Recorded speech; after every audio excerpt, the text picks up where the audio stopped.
Hello बच्चों, मैं जयनाथ राही, जीव विज्ञान शिक्षक। बच्चों, आज हम नेफ्रॉन का नामांकित चित्र बनाएंगे। आइए उसके आउटलाइन को देखें और सीखें किस तरह आप नेफ्रॉन वृक्क का चित्र बना सकें।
बच्चों, अब आपके सामने नेफ्रॉन का नामांकित चित्र है। आइए इसके विभिन्न भागों को देखें।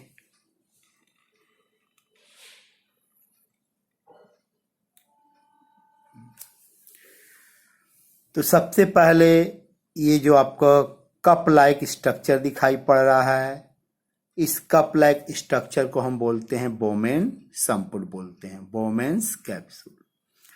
इसी कप लाइक स्ट्रक्चर के बीच में रक्त केशिकाओं का जाल होता है, जिसे हम केशिका गुच्छ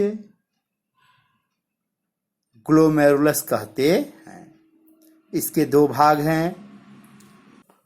इसमें दो तरह के धमनिका हैं। एक है अभिवाही धमनिका, जिसे अफरेंट आर्टियोल कहते हैं। ये इसका चौड़ाई ज्यादा होता है। और दूसरा जो है अपवाही धमनिका, इफरेंट आर्टेरियोल, इसका रास्ता क्या होता है, पतला होता है।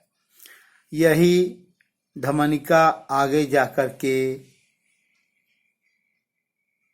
नेफ्रॉन के अन्य भागों में क्या होती है, छाई होती है, उसे छेकी होती है। अब हम देखते हैं आगे का जो भाग है उसे बोलते हैं रेनाल ट्यूब्यूल। इसके मुख्य तीन भाग होते हैं। पहला जो भाग है जो बोमेन संपुट के समीप है, उसे हम बोलते हैं समीपस्थ कुंडलित नलिका, प्रॉक्सिमल कॉन्वोलेटेड ट्यूब्यूल, पीसीटी। अब इसके जब हम आगे बढ़ते हैं तो ये जो यू आकार का जो संरचना है, यही है लूप ऑफ हेनले। क्या है, लूप ऑफ हेनले। इसके दो भाग है। जो नीचे की ओर जो भाग आ रहा है पतला, उसे आरोही भुजा असेंडिंग लिम्ब कहते हैं, और जो ऊपर की ओर जा रहा है उसे अवरोही भुजा डिसेंडिंग लिम्ब कह रहे हैं। आगे लूपा फैनले दूरस्थ कुंडलित नलिका जिसे बोलते हैं डिस्टल कॉन्वोल्यूटेड ट्यूब्यूल में खुलती है।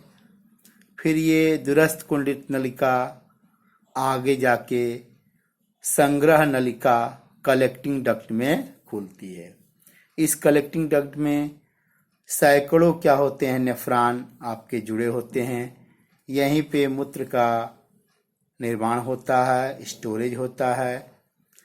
रक्त यहाँ पे क्या होता है, रक्त में उपस्थित उत्सर्जी पदार्थ छनते हैं और इस रास्ते से होते हुए आपके संग्रह नलिका में पहुंचते हैं।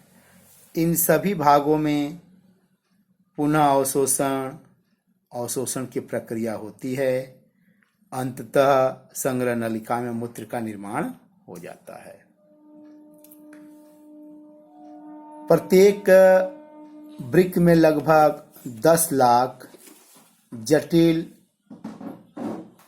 आपके क्या पाए जाते हैं, नेफ्रॉन पाए जाते हैं। यह वृक्क की संरचनात्मक एवं क्रियात्मक इकाई है। नेफ्रॉन के मुख्य 2 भाग होते हैं, मैलपिगियन कॉप्सल्स और रेनाल ट्यूब्यूल। मैलपिगियन कॉप्सल्स में 2 भाग आते हैं, बोमेन संपुट आते हैं, केशिका गुच्छ आते हैं, ग्लोमेरुलस आते हैं। जबकि रेनाल ट्यूब्यूल में समीपस्थ कुंडलित नलिका, लूपा फैनले, अवरोही भुजा और अंत में क्या आता है, संग्रह नलिका आता है। इस तरह बच्चों हमने नेफ्रॉन का नामांकित चित्र बनाया, उसके भागों को देखा। यह जो प्रश्न है आपके बोर्ड में अत्यधिक पूछे गए हैं कि नेफ्रॉन का चित्र बनाइए, नामांकित चित्र बनाइए। बच्चों आगे हम बताना चाहते हैं कि जो ये इफरेंट आर्टेरियोल है ये आगे जाकर के रेनाल ट्यूब्यूल के विभिन्न भागों को जाती है और उनको छेके रहती है। तो आइए इनके 2 भाग हैं। जो इफरेंट आर्टेरियोल आपके लूपा फैनलों को घेरे रहती है, उस ब्लड कैपिलरीज को हम बोलते हैं वासा अरेक्टा बोलते हैं। क्या बोलते हैं, वासा अरेक्टा। और बचे हुए जो आपके ब्लड कैपिलरीज हैं उनको बोलते हैं पेरी ट्यूबुलर कैपिलरी बोलते हैं। क्या बोलते हैं, पेरी ट्यूबुलर कैपिलरीज बोलते हैं। ये भी प्रश्न आपके बोर्ड में पूछा गया है कि वह कैपिलरीज जो लूपा फैनले को, यू आकार के जो लूपा फैनले होता है उसको घेरे रहती है, तो उसे हम बोलते हैं वासा अरेक्टा।